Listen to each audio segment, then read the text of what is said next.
Kraft Foods Company presents The Great Gildersleeve.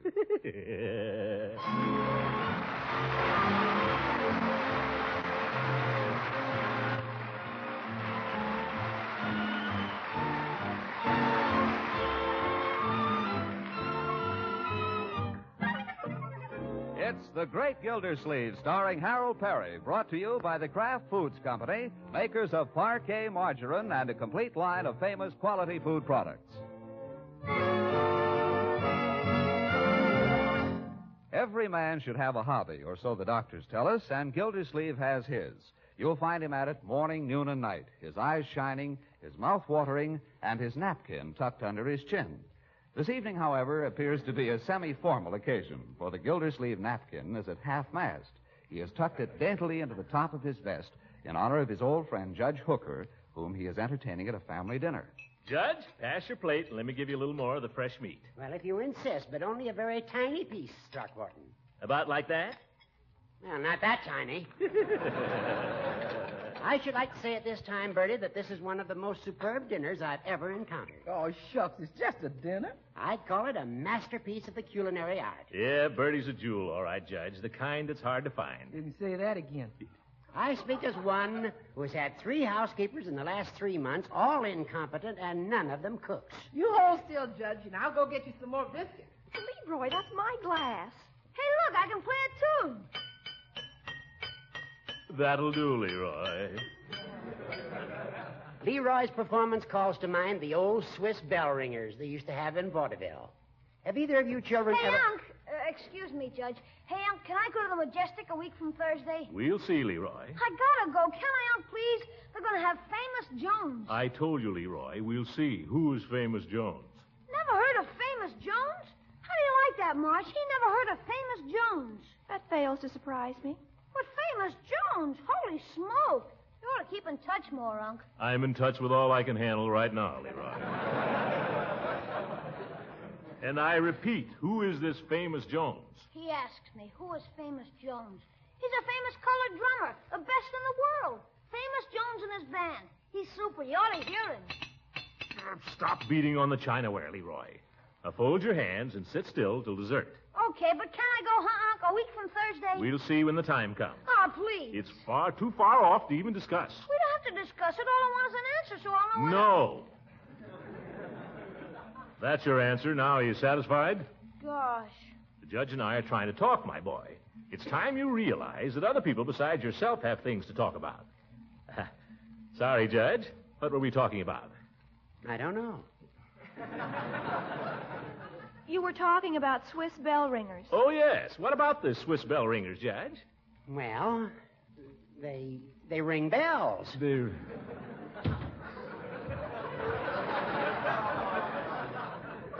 Here's Bertie with the biscuits. Nice and hot, Judge. Have some. Thank you. You know, Bertie, I was just remarking to Mr. Gildersleeve that he's a very lucky man. He has the finest cook in 7 counties. Oh, go on. Have a whole lot of biscuits, Judge. It's fact. I'm going to steal you one of these days, Bertie, if Mr. Gildersleeve doesn't watch out. I'll be watching, don't worry. You're sure you're happy here, Bertie? No, Hooker. What does he pay you? Are you getting decent wages? None of your business. You have a nice room, have you? Fresh wallpaper and all that, I suppose. Radio, of course. Listen, you old goat. This is the last time I invite you to dinner. Only joking, Gildy. I know. But it's such an old joke, Horace. Do you have to keep repeating it?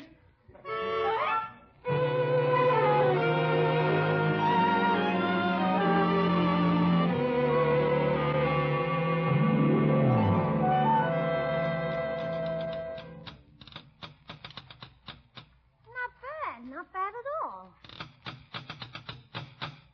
Leroy, it's too early in the morning for that racket.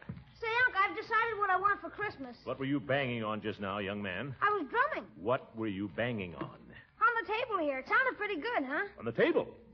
Look, you see those dents? Dents? Yes, dents. You made dents in a genuine Philippine mahogany table. Those little teeny marks, who'd notice them? Leroy, I'll not have you smashing up the furniture around here. Now find something else to drum on or quit drumming. Bertie said I could have a dishpan. I said quit drumming. Okay. Did I tell you I decided what I want for Christmas? My boy, it's much too soon to discuss Christmas presents. Well, gosh, you might like to know I only want one thing this year. I would like to read the morning paper, Leroy, if I may. Go ahead. Who's stopping you? Yes.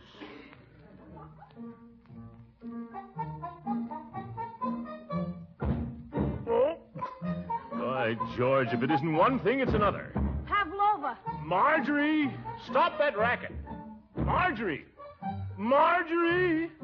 I can't hear myself think. Yeah, it's terrible. Never mind sticking in your oar. Now, what's the matter? My dear, I don't want to interfere with your career in the ballet, but a man can stand only so much. That infernal racket upstairs. Well, I have to practice. Perhaps you'd like me to go away somewhere and study. Perhaps you'd like to send me to New York. New York? Well, that's where the best teachers are in this country. My dear, you're not thinking of leaving home. Well, I can't study with a small-town gym teacher all my life. That settles it. This has gone far enough. Ballet dancing is all very well for exercise, but it's no life. You've got to get these notions out of your head, my dear. You've got to be learning some of the fundamental things, the normal things. You think dancing is abnormal? Well, it's abnormal to be thinking about nothing else. Normal things for a girl to learn are cooking, sewing, washing, and ironing. That's one of Mother Nature's laws. They bore me. Well, they won't bore your husband when the time comes for you to get married. You think all a husband wants is someone to feed him and send his clothes to the laundry. Well, that's not all there is to marriage.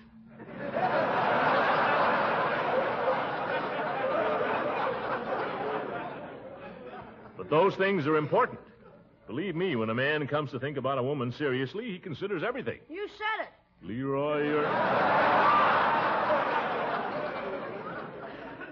you're not old enough to have an opinion on this question. Okay, I sure hope I get a dame that can bake a cake, that's all. That'll do. Marjorie, has it occurred to you that you might want to master some of these boring things like cooking simply to attract a husband? That happens to be one thing I don't have to worry about. What do you mean? I have an understanding with Marshal Bullard. What? Well, isn't that nice? Am I to take this as a formal announcement? There's nothing formal about it. Marshall and I have this understanding that we both have our careers, and then when we're 35, we'll get married. If we both still want to. 35? Gosh, you'll be a grandmother by then. Leroy, will you please stay out of this? Marjorie, you can't be engaged to Marshal Bullard till you're 35 years old. We won't be engaged, exactly.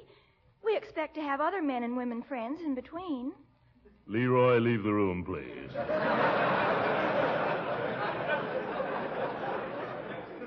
Why? Leave the room. Go outdoors. Play with your drumsticks. Anything. Okay. Gosh, what did I do? And don't slap! Don't slam the door. Marjorie, marriage is it? Well, it's a very serious thing. Okay, what of it? I just told you it'll be years before we even consider it. That's what I mean, my dear. I don't think you quite understand all the problems involved. Do you? Well, I'm a good deal older than you, my dear. You're not married. No, but I almost was. Maybe I should have been. Maybe you should. Mrs. Ransom might have taught you a few things. No, my dear. Well, you're certainly no authority on marriage. If you'll excuse me, I'll get back to my own affairs. What am I going to do with her? If it was Leroy, I'd know. But Marjorie, I don't know. Say.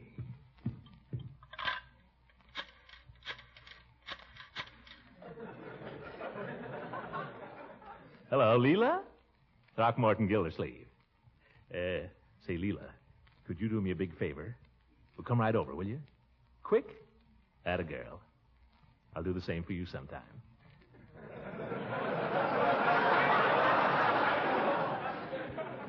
Yeah. Goodbye. Oh, Marjorie. Marjorie.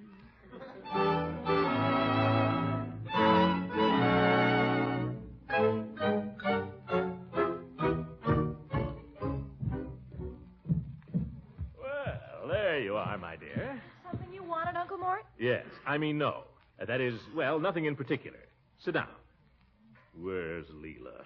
Is that what you called me downstairs for? Nothing in particular? Huh? Oh, no. I wanted to have a talk with you.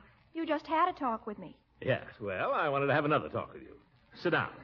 I'm sitting down. Oh, yes, so you are. Well, where is she?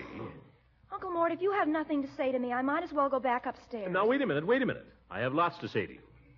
How did school go today? That's fine. Glad to hear it. What I wanted to say, my dear. There she is. Well, now, who could that be? I'll go and see.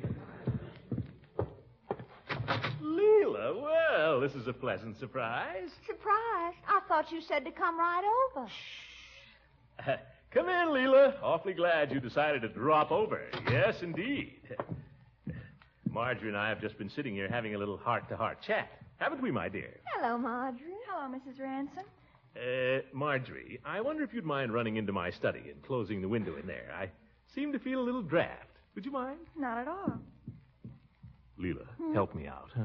Marjorie's being a little difficult, and I thought if you could say a word to her, it might make more of an impression. Why, certainly, Throckmorton. What do you want me to say? Well, she seems to think, because I'm her uncle, I don't know anything. About girls, I mean. But you're a married woman. I mean, you were. And if you told her, oh, back already, my dear.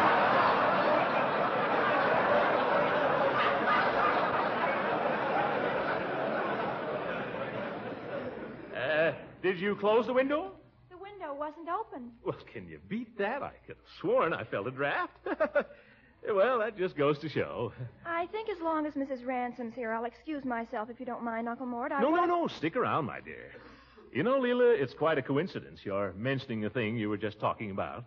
What was I talking about? About how important it is for a woman to know how to sew and cook and all those things. Oh? Yeah.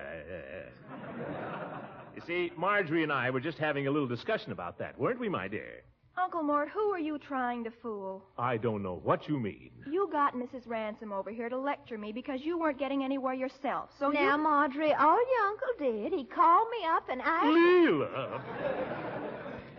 All right, maybe I did. But it wouldn't do you any harm for once to listen to your elders. Oh, now, Throckmorton, that's no way to persuade anybody. Marjorie, honey, pay no attention to your uncle. Leela, that's not what I got you over here for, to tell her to ignore me. Well, what is it you wanted me to talk with about, Throckmorton? He wants me to get married, and I have no intention of marrying till I'm 35. It's not that. But she's got a lot of fool notions in her head about a career, Leela. I want you to tell her it's important to a woman to learn the old-fashioned virtues first. Oh, it is, Marjorie. It's terribly important. What old-fashioned virtues, Throckmorton? Well, things like cooking and sewing and sweeping and dusting. Well, of course, I don't know a thing about those things, Throckmorton. I never did. Huh? Well, I always had those things done for me all the time I was married. We always had so many servants. There. Just what I've been saying. Yes, but where are you going to find servants these days? Tell me that. Well? I didn't think of that, did you? Maybe you'll be a little more inclined to listen to me hereafter. Of course, Throckmorton, there's always Bertie. Why, of course, Bertie. When we're married, Bertie can come with us. Over my dead body. Oh, well, you won't be needing a Throckmorton. You'll be so old by then. We'll take Bertie, and you can come and visit us every year. How will that be? Listen, you can take my house, you can take my car, you can take my debts and assets, but nobody takes Bertie, understand? Bertie stays with me. You talking to me, Miss Gildersleeve? You're staying with me. Yes, but I wasn't going nowhere. All right.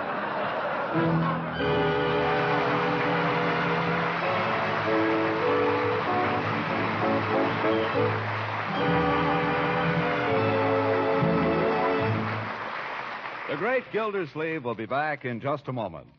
Mr. Lang, you always speak with such enthusiasm about the fine flavor of parquet margarine. You bet. You just can't beat parquet as a spread for bread, rolls, muffins, pancakes, waffles. And I've heard you say that parquet margarine is so wonderfully nourishing, too. That's right. Parquet margarine is one of the best energy foods you can serve.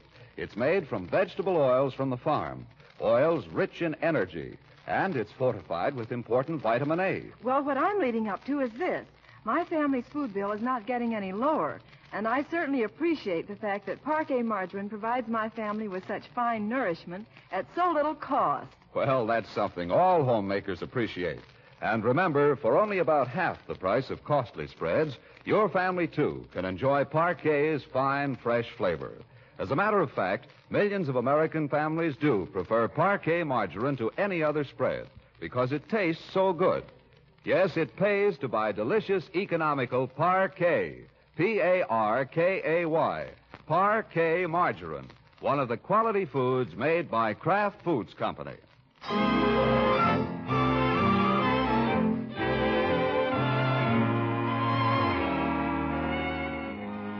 Now let's get back to the great Gildersleeve. Having failed in his efforts to interest his niece in the domestic arts with the aid of Mrs. Ransom, he tries, characteristically, to reason with Marjorie himself. A sample of his reasoning. By George, you'll learn housework whether you want to or not. End of sample. But we're getting ahead of ourselves. We'll join Gildersleeve in just a minute. Let's pop into his kitchen first, where we find Leroy entertaining the priceless Bertie. How's that, Bertie? Well, it's noisy. Well, I haven't got it quite perfect yet, but what can you expect on a dishpan? It's a good riff, though. I stole it off one of Famous Jones' records. Famous Jones. I used to know him. You knew him? To say hello to? We went to school together in Chicago. Gosh. He's coming here next week to the Majestic. Will you go and see him? No, Famous wouldn't remember me. It's been so long ago. I sure never thought Famous was going to be famous in them days. Nobody else did either. Didn't he play drums in school? He didn't do much of anything except get in trouble. What kind of trouble? Every kind there was. Gosh. Bertie! Oh, Bertie! I wonder what he wants. Yes, Mr. Gildersleeve? Come along, Marjorie. There's no use being a baby about this. You're treating me like a baby. Now. What are you doing out here, my boy? I've told you not to bother Bertie in her kitchen. I'm not bothering her. We were talking about Famous Jones. Bertie knows him. Well, get out of here anyway. Bertie, Marjorie has decided it's time she learned a few of your famous secrets. Listen to him. She's come to realize that there are things every girl should learn about running a house. And who better to learn from than our Bertie? What kind of things, Mr. Gildersleeve? Oh, cooking, sewing, washing and ironing, sweeping. There ain't much to learn about sweeping, Mr. Gildersleeve. Anybody can sweep if they want to. I don't want to. Oh, dear. That's our little difficulty, Bertie. Marjorie has the idea she can manage to get along without housework. She wants a career, she says. I just want independence, that's all. You see, Bertie, she doesn't realize that real happiness lies in making some nice young man happy. Oh, skip it. What do you want me to do? I want you to do it cheerfully, my dear. Marjorie, someday you'll meet a fine, clean-cut young man with a good job and determination to succeed. Why, the first thing you know, you'll be owning your own home, picking flowers in your own little garden, standing at that little gate every evening when he comes home from the office. Never mind the commercial, Uncle Mort. Just tell me what to do, and I'll do it. I'm not going to stand by and let you ruin your life, my dear. You may resent this now, but in a few years, when you've got children of your own, in a car, and a radio, you'll thank me. Now, tell you what I want you to do. What? I want you to start right in. I suggest you take over the responsibility for this evening's supper. Oh, is it? And under Bertie's supervision, of course. What do we got for supper tonight, Bertie? Anything complicated? No, sir. Just some lamb I was going to make lamb stew out of. Just the thing. Just the dish to tempt a husband. I'd never marry a man that liked lamb stew. Well, you cook it anyway. All right. That's the spirit. Now, the thing to remember about a stew, Marjorie, is to cook it slowly. You simmer it. Am I right, Bertie? Yes, sir. Here, put on this apron, honey, while I get the pan to brown the meat. Okay. On the other hand, the main thing in baking is to get a hot oven and bake fast. How about that, Bertie? That's right, Mr. Gildersleeve.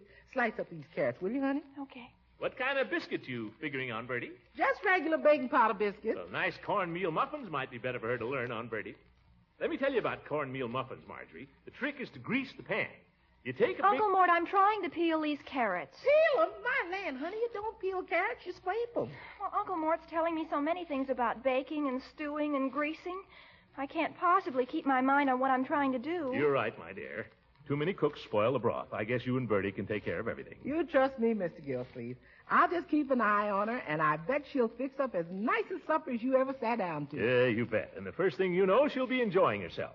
She'd be loving every minute of it. Oh, beat it, for heaven's sakes. Go away. Huh? Oh, you're talking to me? Oh, very well. I'll go away. I'll go out and get a little of the nice autumn air, my dear.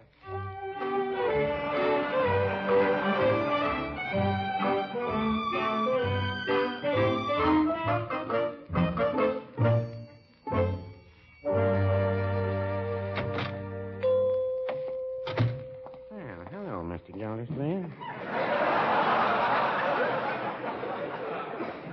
And a good evening to you, Peavy. What can I do for you this fine November evening? Not a thing, Peavy. Just stepped out to work up a little appetite before dinner. Work up an appetite, eh? I didn't know that was ever a problem with you. Yeah. Well, ordinarily you might be right. But tonight, I don't know. We're conducting a little experiment at my house. Marjorie is cooking the dinner. Marjorie? Well, I didn't know that Marjorie was domestically inclined. Well, she's not. I'm trying to incline her. Oh. Yes, Peavy, I don't know what the younger generation is coming to. Why, would you believe it? I don't believe that girl even knows how to boil an egg. Well, I don't know that that's so serious. A boiled egg is pretty easy to come by. It's not really the egg, it's the principle of the thing. A girl's got to be able to cook if she wants to get anywhere with men. No, I wouldn't say that.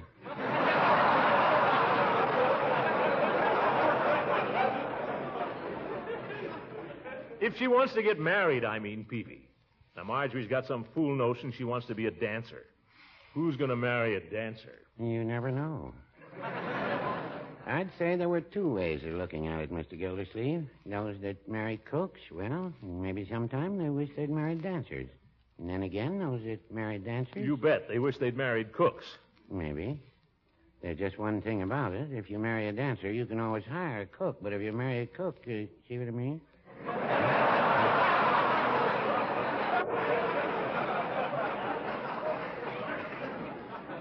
Peavy, I don't know why I come in here and talk to you. All you ever do is argue with me. Well, no, I wouldn't say that.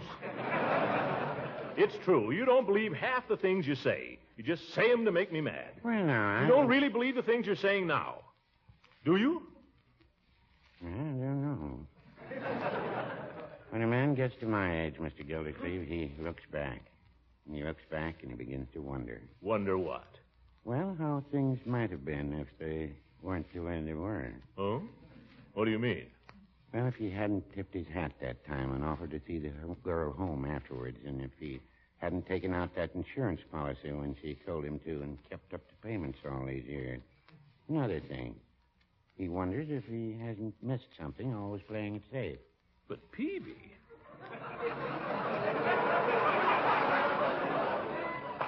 Peavy, you're a happily married man. What could you have missed? I guess I'm just in a dangerous mood this evening. Pay no attention to me. Well, keep plugging, Peavy. It'll all work out for the best. That's what they've been telling me all these years. I gotta be getting home to dinner. Good night, Peavy. Good night, Mr. Gildersleeve. Might have been worse, you know, Peavy. You might have married a dancer. So I might. So I might. Tell me, pretty maiden, are there any more at home like you do? Oh, well, he's probably right. It was probably all for the best.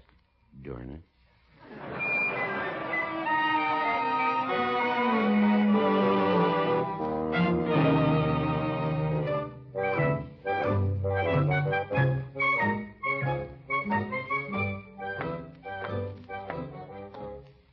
I wonder what kind of a supper my little niece will have for me. Well, however it is, I'll pretend I like it. The kids are growing up. Just a few years ago, they were toddling around, falling down. Now here's Marjorie serving her first dinner. There'll be flour on the tip of her nose, her cheeks all pink from the oven. Bet by now she's as nervous as a bride.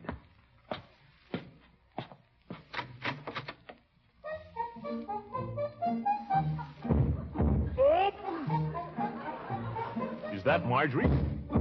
Why isn't she in the kitchen?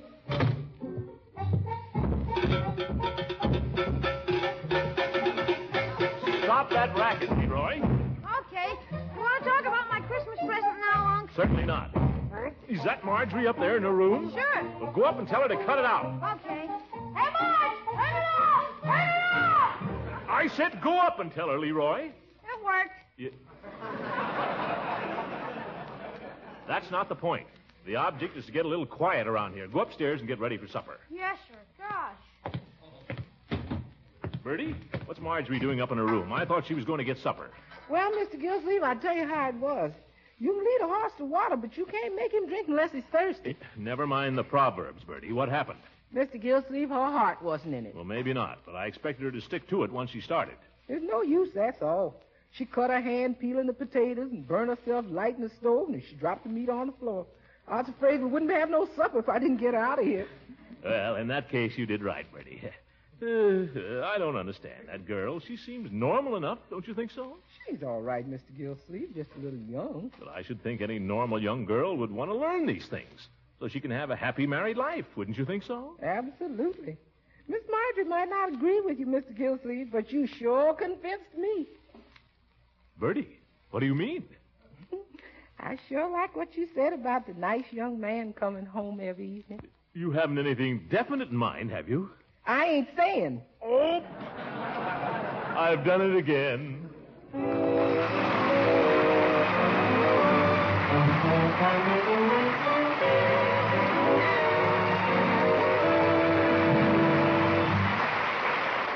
We'll hear from the great Gildersleeve again in just a few moments.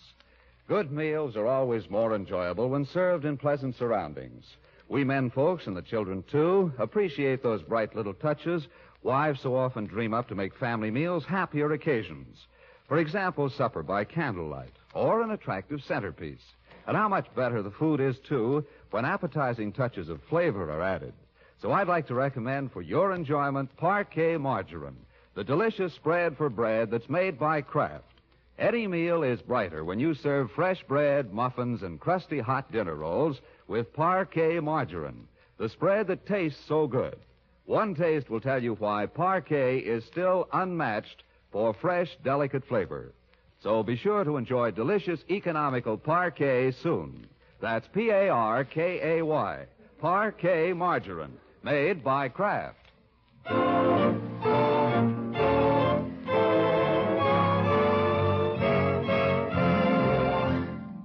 Bertie, before I go out, I've been thinking about your room. Maybe we ought to freshen it up a little, huh?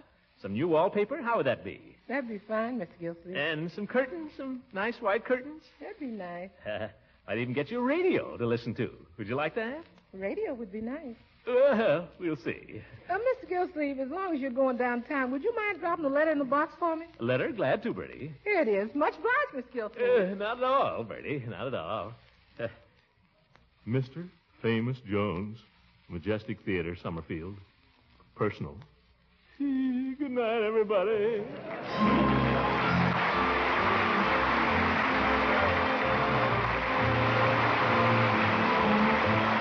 The Great Gildersleeve is played by Harold Perry. It is written by John Whedon and Sam Moore. The music is by Jack Meakin. This is John Lang speaking for the Kraft Foods Company and inviting you to listen in again next week for the further adventures of the Great Gildersleeve.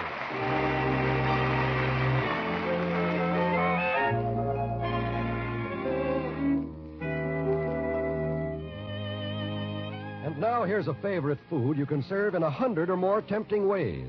It's Pabstet, the delicious cheese food that spreads, melts, slices, toasts to perfection. Serve it between meals and at parties as a tasty appetizer or sandwich spread. And at mealtime, enjoy Pabstet's mellow cheddar cheese flavor in omelets and soufflés, and in smooth, luscious sauces for macaroni, egg, and chicken dishes. It's extra nourishing, easy to digest, and Pabstet comes in two popular varieties, golden cheddar and pimento. Buy delicious Pabstet cheese food when you shop tomorrow.